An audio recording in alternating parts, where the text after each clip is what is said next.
Guys, welcome to another edition of Milton Mondays.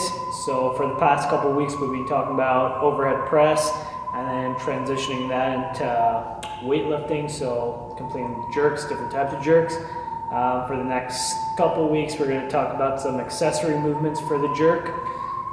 Some examples of that are things such as jerk recoveries, bottom up jerks, pause jerks, and then specifically today we're going to talk about jerk drives and jerk dip or jerk dip holds.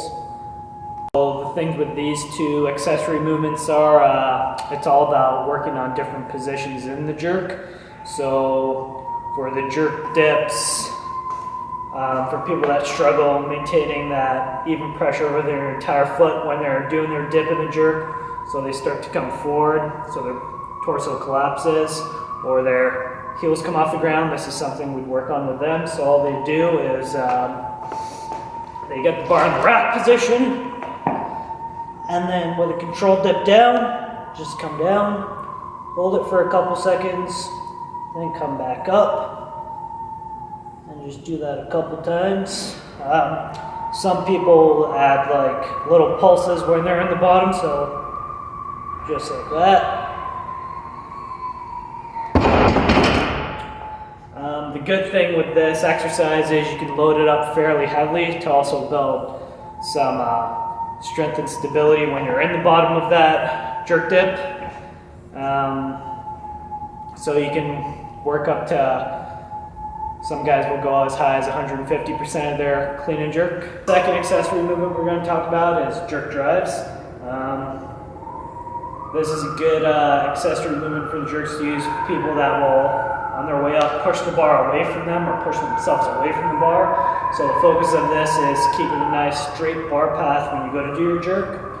So all you do with this one is you set up with your jerk stance, just a nice controlled dip down, and then you're just going to drive the bar up in a straight line.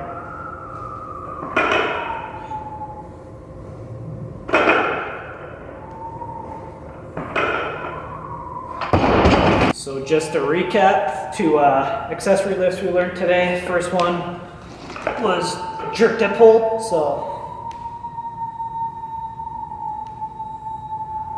And then the second one was jerk drives.